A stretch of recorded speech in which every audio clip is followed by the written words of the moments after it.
Why is it whenever you find out you're going to be a dad, like everybody tells you horror stories?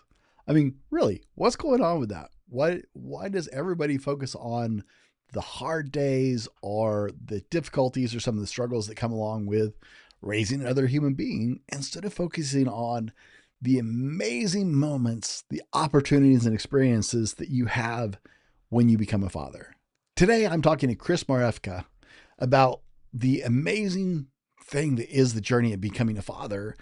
And we're talking about the amazing side effect of how you grow as a man as you become a father and what that does to your life. The amazing, amazing things that happen. Because, guys, it is an incredible process that makes your life better in every single way.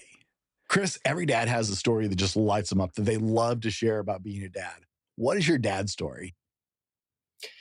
Yeah, thank you, Brent. I'm going to go back to like the first week where I became a dad. And for me, that was about 2 years ago. My daughter, Elizabeth, she'll be turning 2 as of this recording, like next week. So um, the first week was chaos, as most fathers are probably aware of that are listening to this. It was chaos, and it was a whirlwind, and figuring everything out from the logistics and taking care of mama and everything in between. And there was a late night, I want to say like 3, 4 a.m., where she was unconsolable and mama was tired. She was breastfeeding all night. And so I took over on dad duty to comfort her and try to get her back to sleep. I think many dads can relate to this experience, but I was outside, and I was just walking around our deck. It was a beautiful night. It was cool. And I remember for over an hour, I was just like rocking her. And just in my head, I'm just like, go to sleep, go to sleep, go to sleep, go to sleep, and just have this running. And then I realized in a moment, I was like, I'm just trying to get her to do what I want her to do right now. And what if I just relaxed and enjoyed even this moment? It was kind of like a shift in my perspective. And so I started breathing a little deeper, and I started relaxing this frustration that I had that it was 4 a.m. and I'm not sleeping. And I just remember feeling like as I relaxed and I breathed a little deeper, I just started feeling her little body, muscle by muscle, relax and relax and relax until she was just this completely just this ball of dead weight is the best way I can describe it. And as I felt that, she just drifted off to sleep. And it was like in that moment that I realized that like being a father isn't like imparting my will onto them the way that maybe I was taught and the way I was fathering, but it's actually about listening to her and feeling her and just giving her what she needs. And in that moment, she didn't need my like strong will dad, like do this, do this, do that. I just needed to be there for her. And within like a few minutes, the goal was achieved. What I needed to was achieved, but it was achieved through this whole completely different avenue that I've learned more and more over the last 2 years. Like to just relax what I need in the moment and to focus a little more attention on her. And I there was also like the layer of feeling like how completely innocent she really was in my arms, like completely relaxed, completely feeling safe. It like washed over me, like the real role of a father as like a protector and as a safe place. And it was almost as like that's when the lessons started for me, when I really started to fully get of like what it really, because I got so much advice about being father and it like really felt it in my body in that one moment. So, and from that moment forward, I've felt more and more connected to her every day when I actually listen to that advice and I do that. So there we go. Gentlemen, I sleep on my pillow. I sleep on my pillow Giza sheets, and with my pillow body pillows to hold my back in place. I have my pillow towels. My wife even wears my pillow slippers. I would never recommend a company I don't personally use. We're proud to have Mike Lindell and My Pillow as the sponsors of our show. You can go to mypillow.com and use promo code TFM, super complicated, that's my parent company, The Fallible Man, code TFM for up to 80% off your order and free shipping on orders over $75 for our listeners. You're working with a great American company that is employee owned, and you're helping keep the show on the air so we can make more episodes just like this one. Let's get back to it.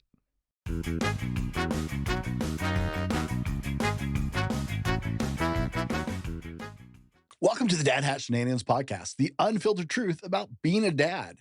Real dads, real stories, unfiltered, candid conversations on fatherhood. I'm your host, Brent Dallin, and today my guest is Chris Marhefka. Chris, welcome to the Dad Hat Shenanigans podcast. Brent, thank you for having me on, brother. Man, I am excited. This is like nature aligned against us a few times. So I'm actually expecting this to be an amazing conversation, because the last time I had this hard of a time syncing up with somebody, the podcast was great. So, no pressure, but just saying. Been waiting a long time to hear this one. Yeah, likewise. Glad we're here, though. Chris, you are wearing just a phenomenal hat. And as you know, we got to tell that story. This is beautiful. And for our listeners, because we have, audio and video, you have to explain the hat a little bit for our listeners. Okay. Guys, you got to go to the video just for a few minutes so you can see this hat. This is beautiful. Check it out. Tell us about your dad hat.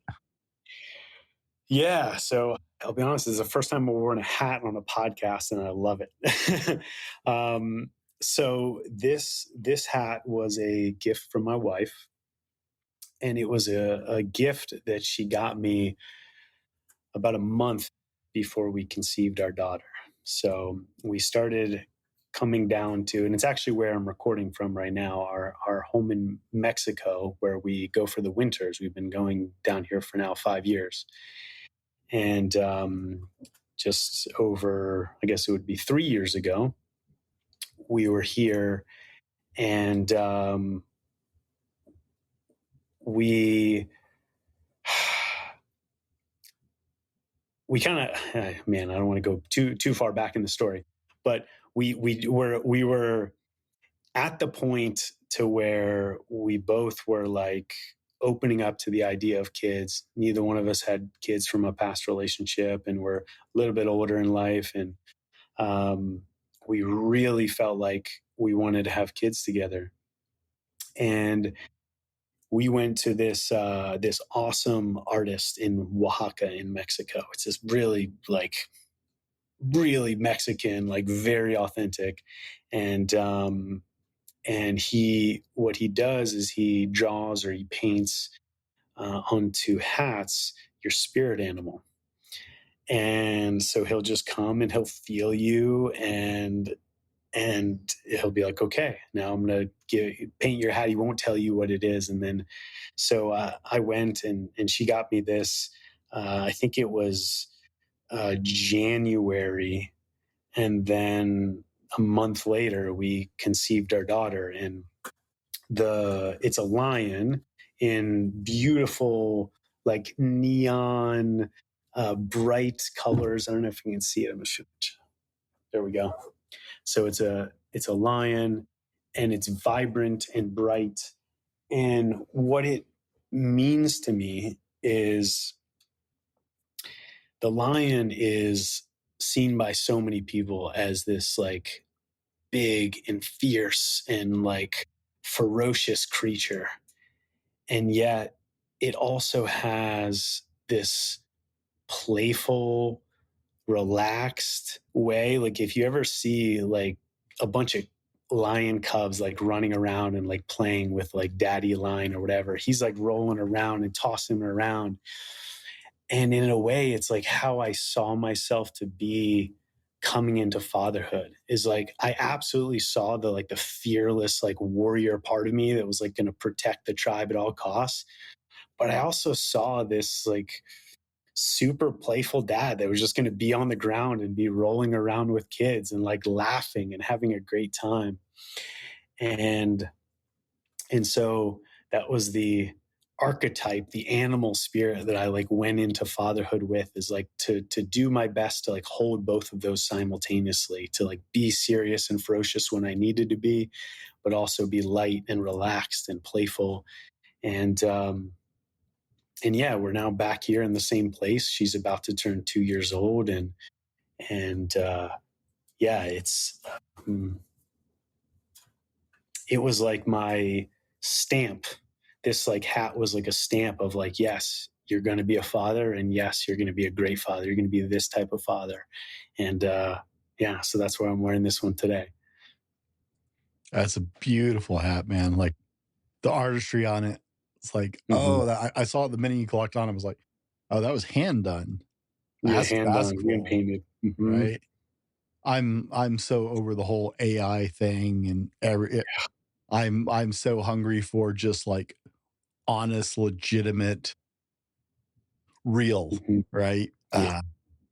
I'm hoping this thing is a bubble. I know AI is going to be around, but this Mm-hmm. overuse of it and everything, I'm hoping it's just a bubble. Like Yeah. it's the new toy, everybody's going to play with it. Then we're going to go back to like real people and uh, I hope so too, man. And I think it's, I mean, at least in my world, I see it already starting to happen. Like people are getting called out, like when they're like putting forward things as their thoughts, and people are like, no, that's clearly AI. Like, and I love when people get called out on it, because it's, those aren't the same thing. Like that, no. our heart expression is not the same thing as like plugging a prompt in and then putting that out into the world as yours. Um, yeah, it's a great tool. It's useful, and also I think that the ones that are going to do the best in this economy are the ones that continue to share human to human in Hmm. a world that's getting more and more distracted, because that shines through so bright. Like you can tell the difference between like feeling someone at their core and just some garbage that's all looks the same. As I've looked at so many landing pages that say the same thing and the same whatever and the same ad copy. Like, look, people are going to start noticing.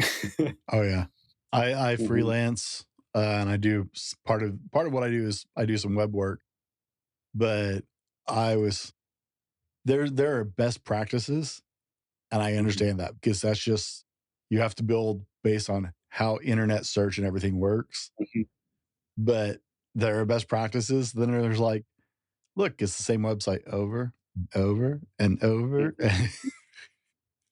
Yeah. I've seen it with so many people out there, especially with now that you can have like AI build most of your website. Mhm. Like, look, it looks the same as everybody else's website. Yes. Mhm, Way to stand out. Yeah, no, I'm definitely I'm seeing there's a shift towards like conferences again, which we've kind of shied away mhm, from the last since mhm. post Rona era, right? And I'm thrilled because people are going back towards conferences because you can't fake it. This Yep. real in person, face to face. I was like, yes, bring back conferences. I love conferences. So, Yeah, I love it too, man. I love like anything where humans can come together, mhm. like magic happens there. It feels like the online place is a placeholder for like you get there's benefits of it for sure. Of course, it connects us all over the world. We get to do this from two completely different parts of the world, but there's nothing like being in the same room with people. Oh There's a yeah, yeah. magical energy that happens. Nothing's going to be able to replace just sitting down with somebody, having a cup of Hmm. coffee, having a conversation, right? I go to a men's Bible study on Monday mornings. I was there earlier today. Just 4 guys I've been meeting with. We have a Bible study every week, but we sit there and study the Bible together and drink coffee, and that is some of just the best time of my week. It's like I'm face to Mm-hmm. face with the real guys. We have a real bond, and that's just that in-person time, and I spend so much time on a screen that it's just like it's such a high point in my week for me. So you just have I the love. one girl, is that right? Yeah, just one girl so Yeah, far. so far. Well, yeah, yeah, we're working on building a family. Yeah, my wife and I, we met later in life. We'd both been in previous relationships and divorce, and so we knew super clearly like what we wanted, what we didn't want, and uh, yeah, the she's the best mother I could ever wish for, and so I told her, I was like, as many as you want to deliver, like I'm down, keep them coming. So uh, Oh yeah. My wife and I hit 2 and went, yeah, we're good. Like yeah, I told her, I was like, there's no, a 2 chance is. that happens to me too. I told her, I said, 2 is enough for me. And she's like, Yeah. yeah, but so I'm the last male in my line. My family name Mhm. dies out with me. Mm. And I'm okay with that. Like Yep. I'm a history buff, but I'm super okay with that because everything has a time, Yep. right? But like my grandfather passed me on the family crest after my brother stopped having kids with girls. And so Mhm. they're like, there's this always been this pressure. She's like, yeah, but I Mhm. want to give you a boy. It's like, baby, I have 2 beautiful, healthy daughters Yeah. that are the whole world to me, and that's enough. And Mm. she's like, well, let's give it a year. We'll give it a year and see. And we got to the end of the year. She's like, God, I am never doing that again. Yes, go get fixed. Yeah, I could see that for sure. Yeah. So, Chris, let's give people some context. Who Yeah. are you? What should we know about you? What do you do? Yeah.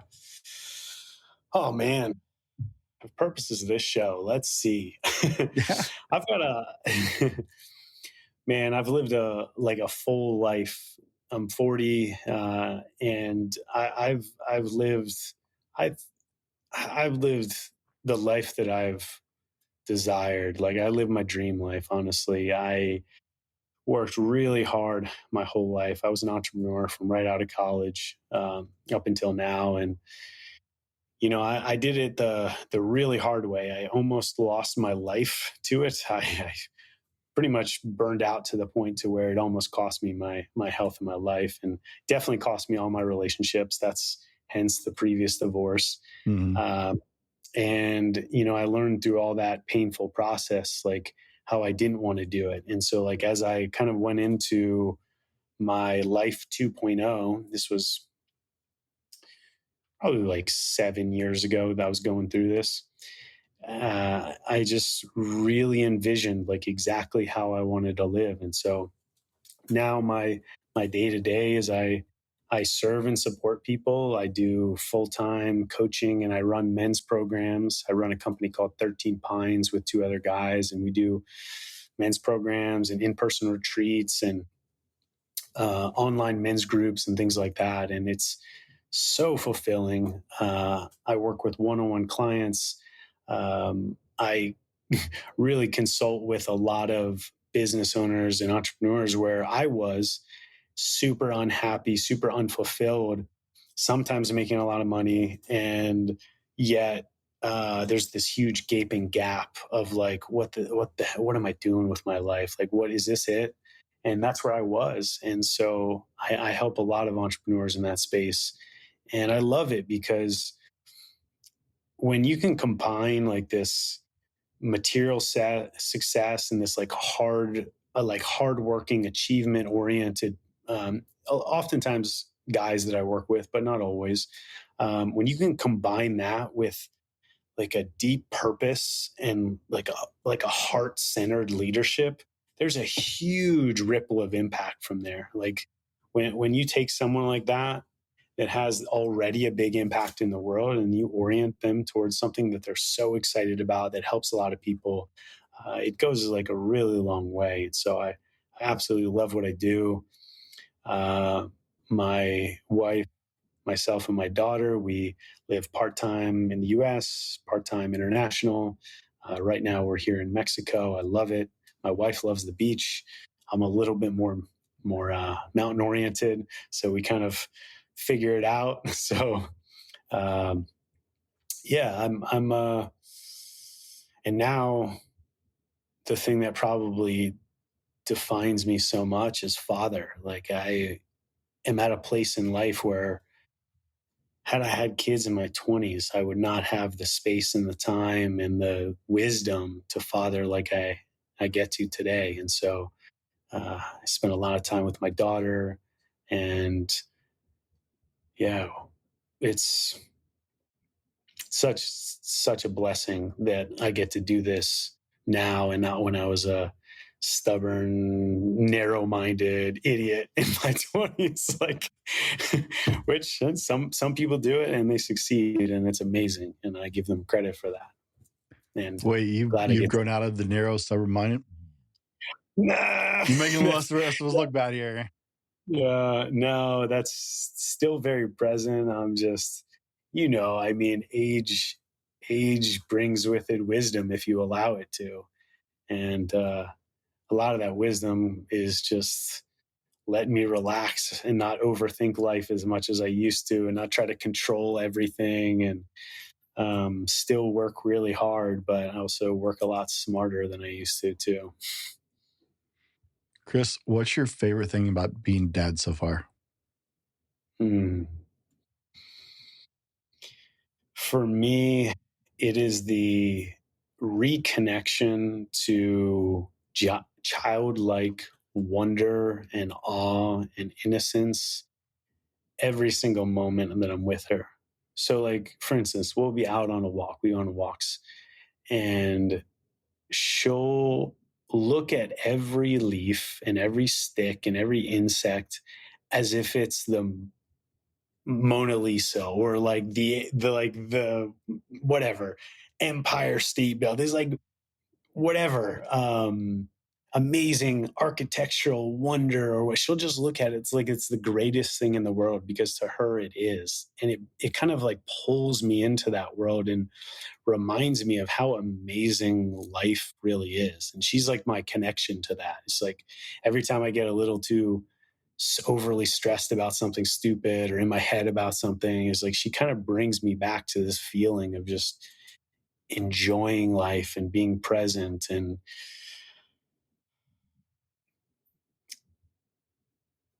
it's like, yeah, I know she doesn't have to worry about the things that I do, but I get to like vacation in her world every day. I get to like vacation in that, and it feels so good. And it helps me like stay tethered to it. Um, and I forget less and less that this life is awesome and this life is amazing. And she reminds me of that. Chris, you mentioned, you were given lots of advice, and I love talking to newer dads with younger kids because you guys still remember some of the advice you were Mm-hmm. given. I remember when I found out I was going to become a father, like everybody and their dog has advice for you. And Mm-hmm. most of it is not worth listening to. Mm-hmm. Do you recall what was the best piece of advice you were given? Yeah.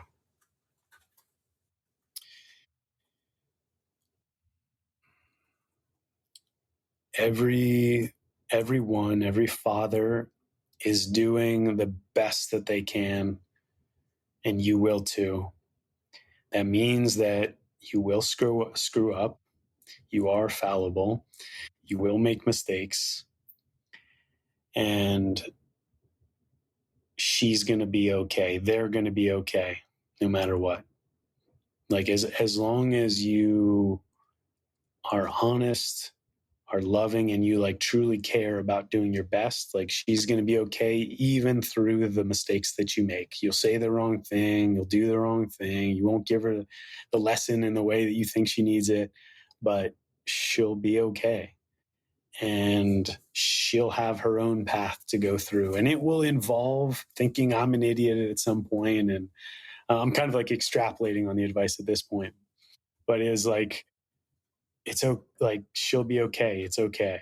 And for me, that was exactly what I needed to hear, because I felt and still feel to some extent like a lot of pressure around being a father and like doing it well. And it helps me remember just to come back to, if I care with all of my heart and I do my best and I'm honest with her, like she's going to be okay and our relationship's going to be okay.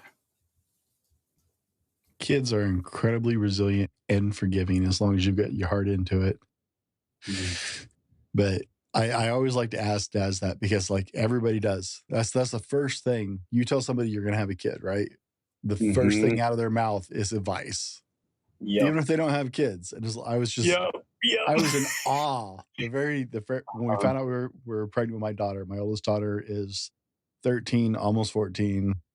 And when we found out, like, everybody and their dog, I swear, just came out mhm. of the woodwork with like, there was, oh, congratulations, followed by, here's what you need to Uh-huh. know. What do you know about being a dad? Yeah. Like, Yeah, I just know. random strangers. So I'm always curious because there was a lot, but it's like, do you remember the good stuff? What actually Mhm. had value? Because there was a lot of trash to wade through. Yeah.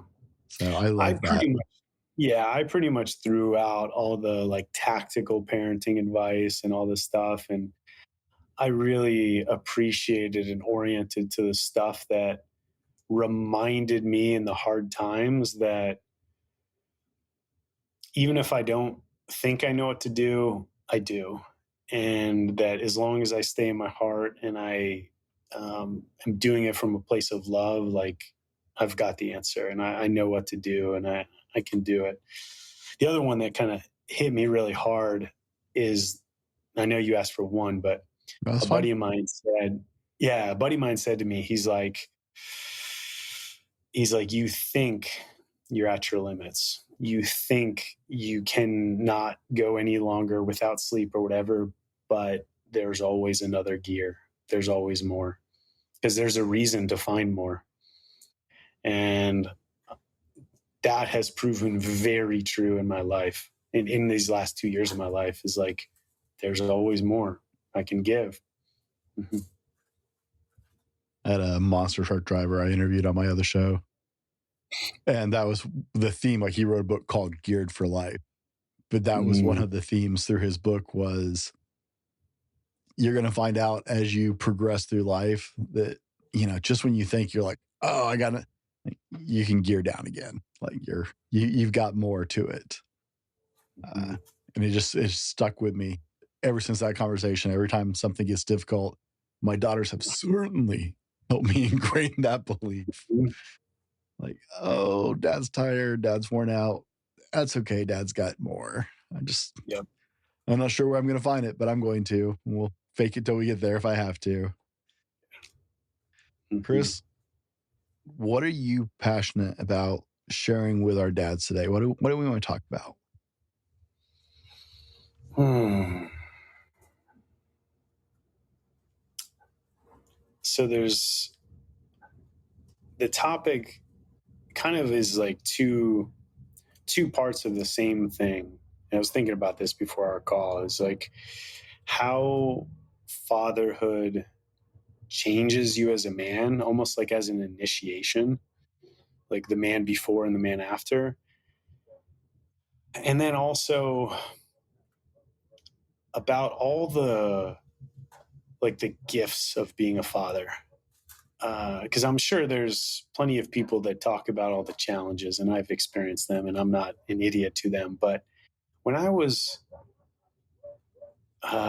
growing up and like early on, like a lot of people talk about parenthood for as like this suffering. And I get that and I appreciate that. I have compassion for that. And I also, when I was able to see it through another lens, it's like that suffering to one is simply just my growth. It's simply just stretching me for more, kind of like what we were talking about before. And like I said, I'm blessed to be in a situation where I can be the father that um, I want to be, and I know a lot of people have other constraints that make it even harder, and I recognize that. But I've committed myself, especially in like the men's work that I do, to like be a stand for like how great being a father is and how great having kids is, because I think culturally for a lot of people it's kind of moving the other direction. And it seems wild to me because it's like one of the best decisions that I've ever made is to have kids, and then to have them, it's like, wow, it's actually better than I thought it was going to be. So kind of like those two things together feel really alive. I really, I've talked to a lot of dads, and most of the dads we get here on the show, obviously, are dads who enjoy being fathers more than Mhm. some do, right? Um, I knew 2 was a good limit for me, just Mhm. just based on my wife and I's personalities. Um, I'm I've never been diagnosed on the spectrum. I'm probably on the spectrum easily. I've always related well to people who are because my brain just works that way. And Mhm. so I have some hard limits on overstimulation, Yeah. right? So we thought 2 was smart for us, Mhm. right? But I can't imagine dads that don't like I live for every moment. We homeschool my daughters. They're a Mhm. room and a half away from me. Before I jumped on Mhm. the call with you today, I went in, I refilled my coffee, I checked on their schoolwork, asked how their day was going. My daughter told me about a book she just finished for her book report. And those moments light me up, right? When I Yeah. wrap up today, I'm going to go. My children are in children's theater. One of my daughters is on the tech crew. One of my daughters has a role. And so I'll spend all afternoon today over at play practice because I help with the technical side of it. And those are the best moments. Like I Yeah. live for those moments. Yeah. And so I've never understood fathers who are like, fatherhood is so hard. Yeah, but it's a good hard. Like Yeah. I don't understand anything else. Yeah, and I feel like if when fathers are stuck in that, like it's hard, they don't get to see all the gift. They don't get to see the good parts of it because they're just in this story that it's hard. And so, yeah, man, I fully agree with you. Like so many moments that are like the best moments of my day, the best moments of my week are with her, just like doing silly stuff, like whatever. I mean, she's only 2, but her Hmm. personality is starting to come out, and like we're interacting more as like in a relationship, and it's amazing. It's like so much fun. She's hilarious. She's got a sense of humor already, and like lights me up. And yeah, it like it saddens me a little bit because it's a lot of work. And so if you don't feel any benefit from that, like that, I can see how that would suck. And yeah, it, and it's like, I feel like it makes me a better father um, to appreciate having her as my child and as a child in our life.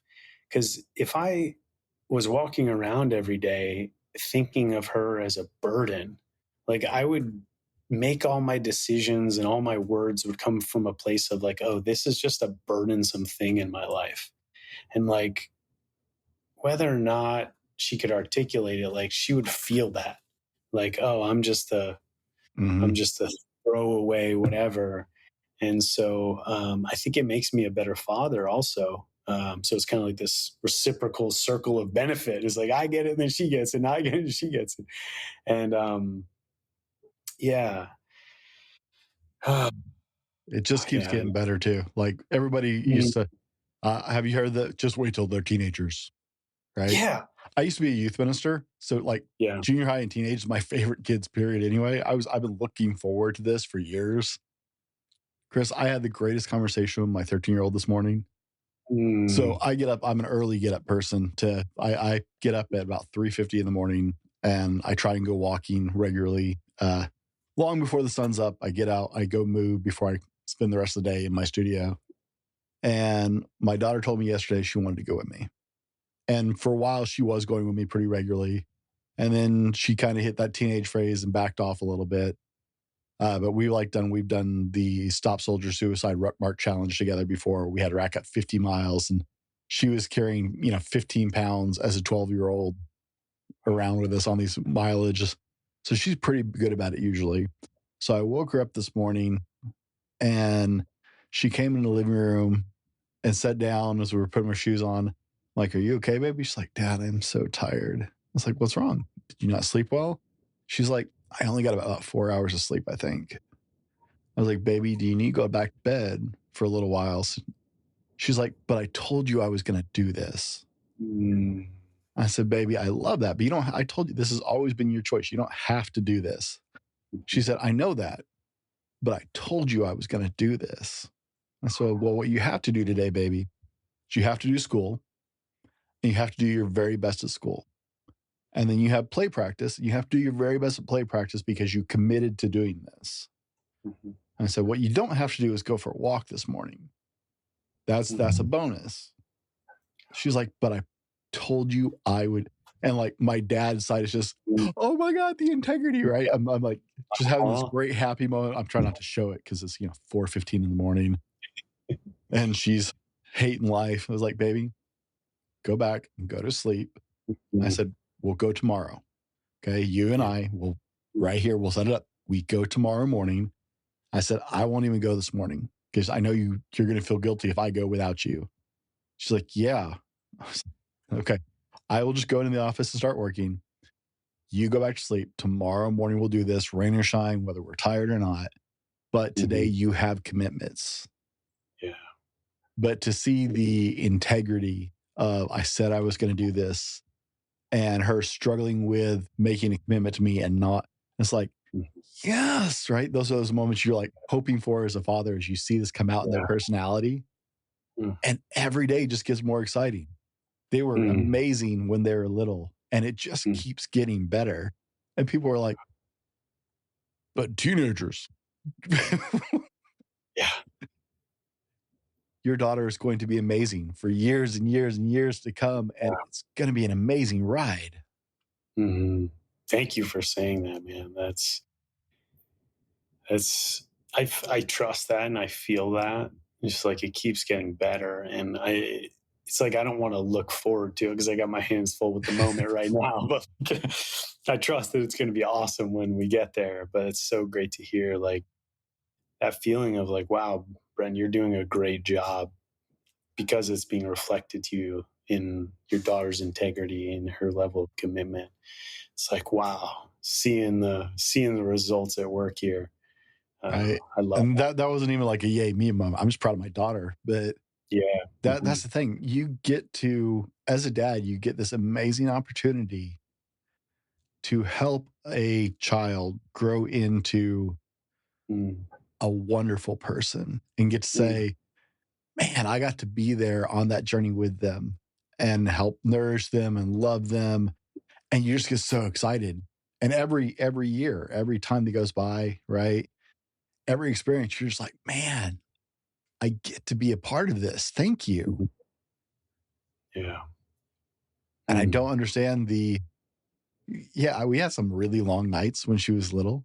I've had mhm. some really long nights since she's been older, Yeah. but I wouldn't give them up for anything. Mhm. Mhm. Yeah, all those like temporary discomforts, like I forget those. I forget the uncomfortable part. And I remember being with her, like that story that I told you, like she was a week old or so. And like I still like remember vividly every moment of that, every second of that. I didn't remember how uncomfortable it was. It's like one of the most beautiful memories because I like really felt her in my arms. Um, mm, That will yeah. stick with you when she goes off on her own. That will Oh still be right here, yeah. Mm-hmm. right? Mm, I've suffered yeah. for a lot worse. And it sounds like from what you told us, you've suffered for a lot worse that had a whole lot less value, right? So Yeah. Yeah. Mm-hmm. suffering a little, like I'm not Buddhist, but the tenet of somewhere around like, all life involves, I don't know if his life is suffering or all life involves suffering, or it's something in there. I'm sure I'm getting that wrong. But the over under is life has suffering involved with it, period, no matter what you do, right? Mm, It's all how you scale it. So, suffering a little bit as a dad on some long nights mm-hmm. versus all the suffering you put on other things. Yeah. Seems really silly. It's like the amount of sleepless nights I had for I don't know whatever work thing that I was doing and whatever, and here I have this thing that I wouldn't trade for any amount of money in the world, that's not even close to, the scales aren't even close to like whatever that work thing was versus this. It's like not even a question. Which one is more important? Mm-hmm. Is yeah. I feel like people do a disservice throwing all the negative, right? When you become a dad, it's like we are trying to dash people's hopes or something. Yeah.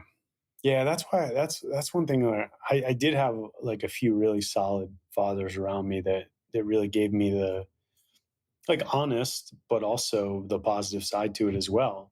Yeah, I get the honest, difficult part, but kind of missing the other half of the coin if you don't give me that too. So I did have some people that gave me both sides, and yet, I don't know if I'm misreading, but it feels like culture as a whole is kind of like painting parenthood and fatherhood as this like terrible path, this suffering path, like we were talking about, and it just doesn't feel true at all. And I don't know what that's about, but it's almost like the not cool path. I don't know if that makes sense. Isn't it funny how fatherhood is all of a sudden counterculture? It's wild. It's wild. Yeah, like raising a family and like having like a happy home life. Yeah, that was the thing. Like when I went from like after being divorced and kind of being a bachelor again, and then going into a relationship with my now wife, it was like I had these thoughts of like, oh, I'm gonna lose this and lose this and lose this. And then I was like, but I'm also gonna gain this. And the what I gained was even way better than I thought it was. And the things that I quote unquote lost, I don't miss at all. And then it happened again when our daughter came in. I had these fears. I was like, oh, I'm gonna have to give this up and I won't have time for that and this and this and this. And I was going through, and I'm like, I don't, anything that I actually like stopped doing or did the less, I don't really miss it at all compared to what I gained. And um, I think that's part of the like what we were talking about is being able to see the benefits. The cost is like that's an easy deal. I'll do that deal all day when you actually see the good parts about it. It's almost like we try and pack our life with value and meaning until we actually experience real value and meaning. And all of a sudden, those other things are like, Yeah, yeah. yeah. And I realized, man, how much time and energy I wasted on just stupid stuff that doesn't matter, stuff that's not important to me. When I didn't have it, I was like, what did I spend all my time on? Like, what was I doing? And so, like, from a tactical perspective, it got me super dialed in. It got me sharp. Yeah. And that's another gift she gave me is like, oh, I cut out a lot of fat in my life. That's for sure. Well, let's shift gears into that. Let's talk about that. You said you wanted to explore a little bit how life changes, right? As a Mm-hmm. father, once you become a father, how that looks and it's different. Yeah. So let's keep going into Yeah. there. Yeah. It, I'll stick with that, and then I'll kind of add a few other things. It sharpened me to what was really important. It was like an immediate, like place things in hierarchy, like right away. And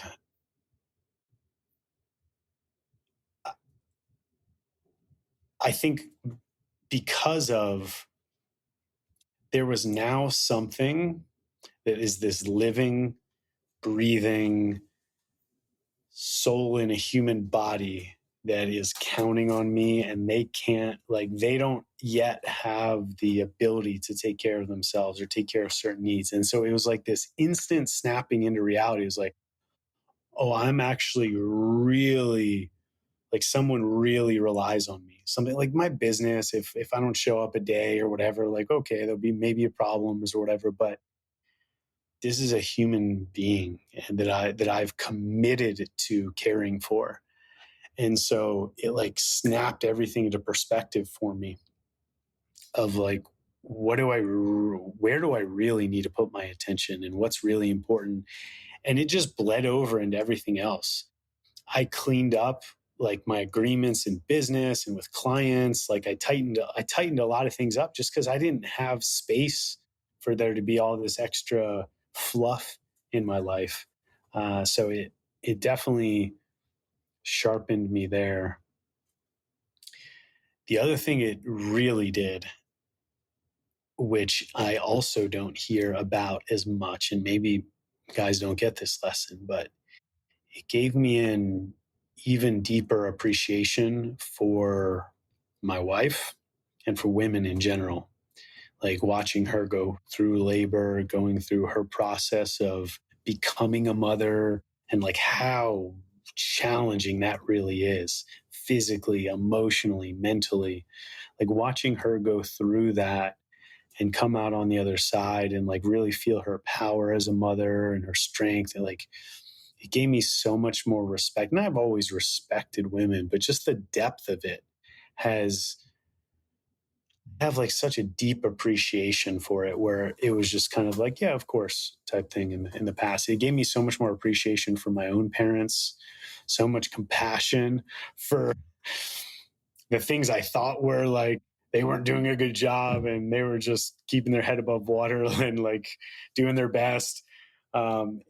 It deepened my relationship with them because I did have more understanding for them. Yeah, and just like all parents, it made me just like a generally more compassionate and understanding person, if I were to be honest, to like everything, because it made me realize,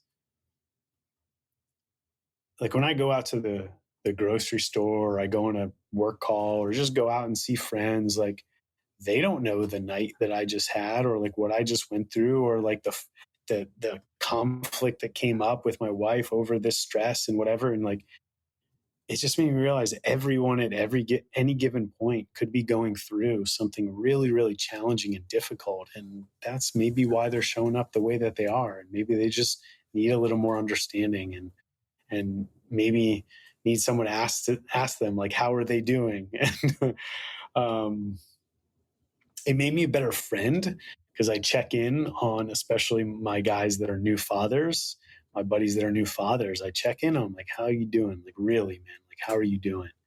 A lot of people ask, like, how's baby doing? How's mama doing? It's not as common to ask how dad's doing. She's like, yeah, dad's doing his, like, he's got it.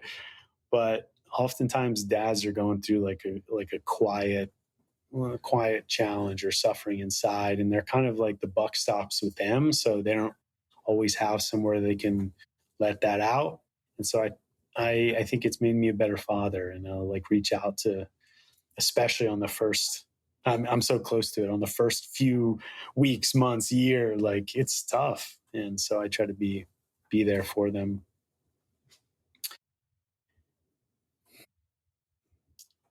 similar to the Similar to the like putting things in priority, in like hierarchy in my life of what's important. I also realized that I've cut a lot of, I don't know, BS. I don't know what the explicit language is on the show. I've cut a lot of BS out of my life. And so um, I don't put up with like people or things that are just out of integrity. Like they're, like for instance, like I don't do gossip, I don't do like shit talking about someone else, and so if someone's doing it, I'll just like no, like no, we're not doing that here. And so like I've just realized I've been a lot more like sharp. I used to be like a really like nice guy that I wanted everyone to like me, and now I'm just like no, like I'm just going to tell it like it is. And that's definitely come out of, I think it's part of just there's no time to waste. Like let's just cut right to it, let's just do it. So yeah, all those things. uh what else? It's definitely made me more patient. I think that's I would say that's a common lesson for a lot of new fathers. Patient because, I mean, you can, if you really want to, you can control the situation, but that's not the way I've chosen to parent. Like the shut up, shut up, shut up. No, it's not my style, not my wife's style. And so the way we just address things is we have a much looser expectations of the way things are going to go. And then also, especially on me as like the leader of the household, being sharper with planning. That was one thing. I was never really good with like buffer time or travel time. And I would always like show up like a few minutes late to things. That does not happen anymore. And you would think it would be the opposite, but it's because I've sharpened and I've gotten better at it. I'm like, no, baby, like we're an hour before we leave. Like I'm already in the process of getting the things. Even if I'm doing other things too, I'm like, okay, I'm putting these things aside. I'm like giving her like, okay, we're going to be in 1 hour, we're leaving. And then in 30 minutes, we're leaving. Okay, what can I do to help? So all those things help create like a tighter structure for the family. But then also sometimes even with the best of that, it's just not going on the time frame that we want. And so the old me would have gotten so stressed about that and like, no, drive faster, do it. And I'm like, no, like it is what it is. We'll do what we can and we'll do better next time. But like, this is just what's happening. And so we travel a lot as a family, and people ask us all the time, like, how do you do that? Like, how do you fly on the planes and go through all this stuff? It's like, just that, a lot more planning, to a lot more buffer time. And you just kind of let go of expectations. Like sometimes we travel with friends and sometimes we plan to meet up and we're just like, look, can't do it. It's surprise nap time, or we're just having a fit right now. Like we just can't do it. So, and yeah, that's it's definitely another way it's changed me.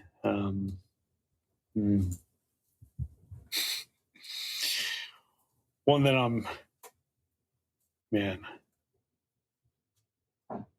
was gonna say it's made me a lot more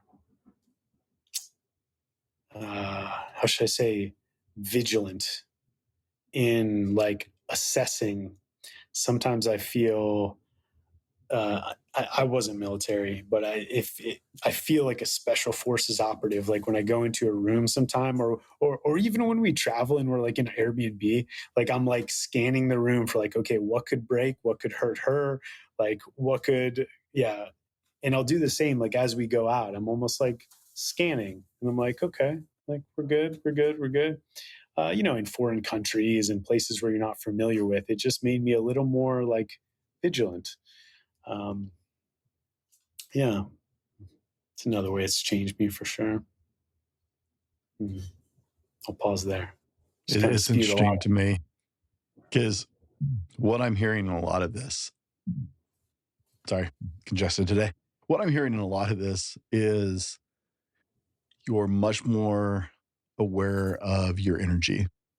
And I hear like big, YouTube entrepreneurs talk about mining your energy over mining your schedule, right? Mm-hmm. I'm a big calendar guy, but it's one of the concepts that I've tried to wrap my head around more is, right, mining my energy even over my calendar, right? Mm-hmm. You don't gossip as much or shoot the crap as much. Why? Because it's draining, right? Yeah. You plan better because it takes less energy to plan well and have things go right than to wait for the last second or not have things and have things go chaos, right? I'm hearing you talk about it, and with your entrepreneur background, that's really what I'm hearing. Is like it's really made you mindful of your energy, how you're showing up, where you're placing that energy, because you know that as the day goes, you have so much today.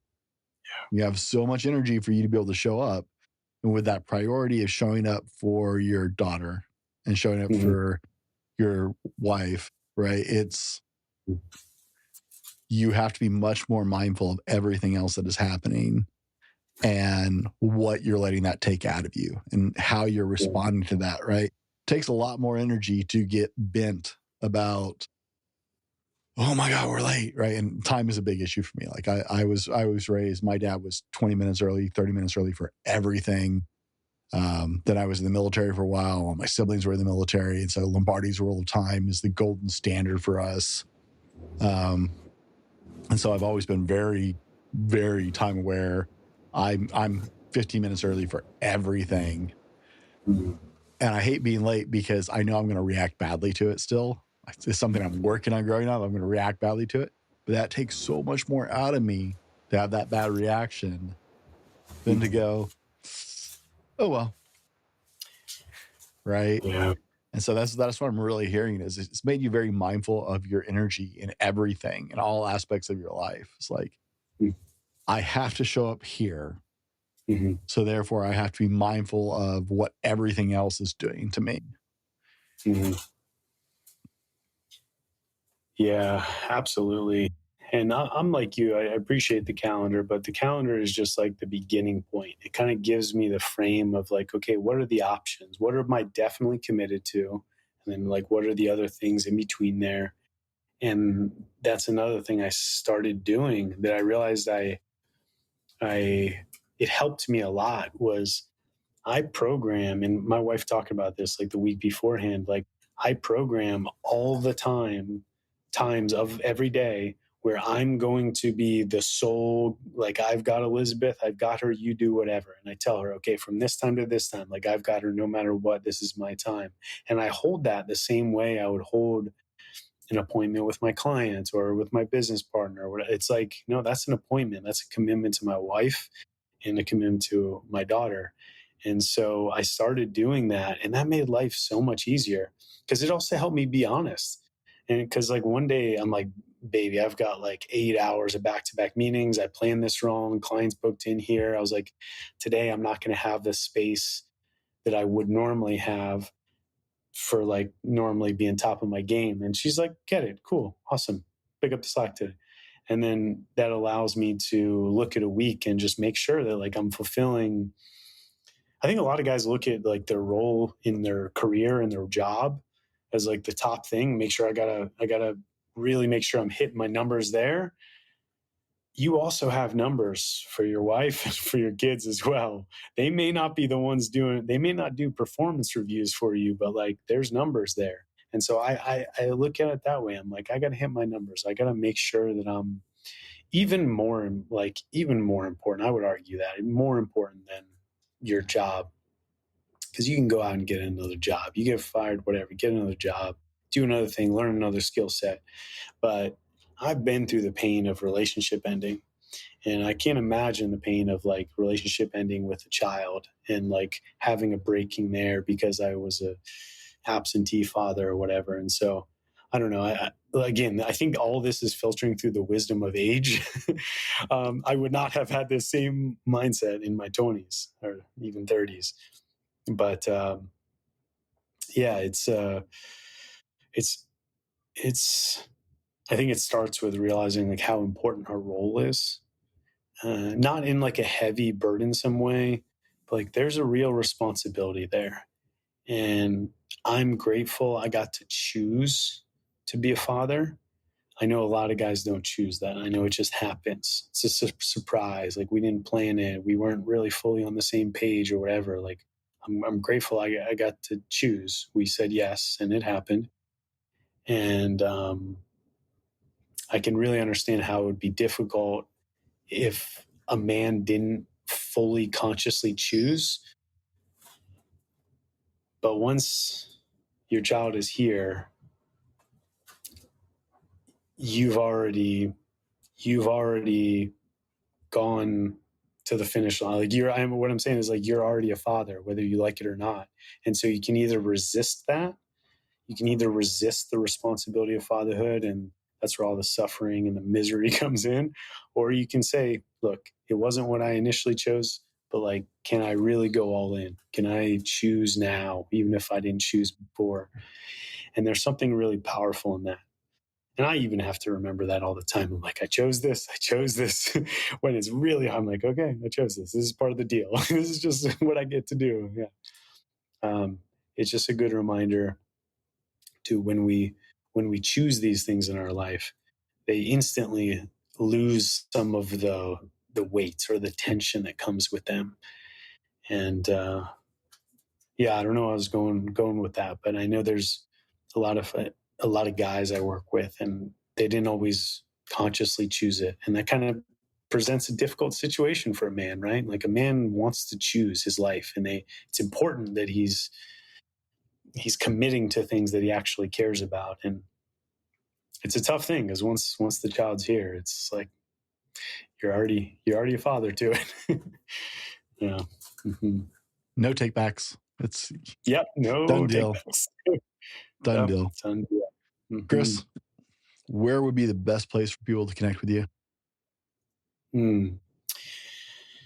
So there's two places I always give. One is my personal site, chrismarhefka.com. That's a tough thing to spell. It sounds intimidating, my last name, but and then the other one is 13pines.com. It's 13 spelled all out. And that's the name of the men's work company that I do with retreats and programs and stuff. Those are the two best places to get all the information about like everything that I do. Mm-hmm. And then Instagram would be a close second at Chris Marhefka. Guys, of course, we'll have all those connection points down in the show notes to make sure that you can connect with Chris. Chris, as we wrap this up, we've covered some really great conversation today, and just digging into fatherhood. There's a lot of value. For the Too Long Didn't Listen group, if they hear nothing else today, what do you want the men listening today to hear?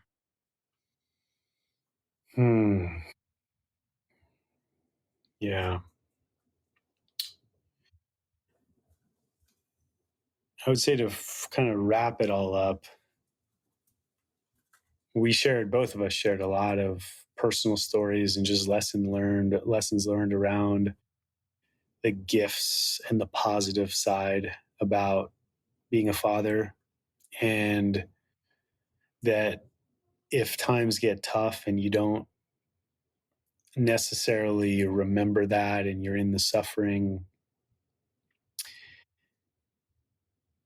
take a moment and get on the ground and play with your child and let it all flood back into you. Like let the goodness of being a father like flood back in. And it makes a lot of the things that we think our problems go away really fast when we really remember the beauty and the responsibility and the gift of being a father. And I would say that like sums a lot of it up. And the other thing, that this was something I wrote in my journal actually, right before I became a father. I said, don't forget to let it change me. Like let it make me a better man. Let it change me. Let it work me. Because if I was committed to being the same guy I was before I had kids, I would be miserable. There'd be a lot of tension there. There'd be a lot of things that I'd be fighting with. But I let it change me, and it changed me for the better. Yeah, better all around. So that's what I would wrap it up with. Hopefully that's helpful. Guys, for myself and Chris, as always, thanks for joining us today here on the Dad Hat Shenanigans podcast. We're just a community of dads navigating life's challenges together. It's a big fraternity, and we have a lot to learn from each other. So until next time, laugh, learn, and live the dad life.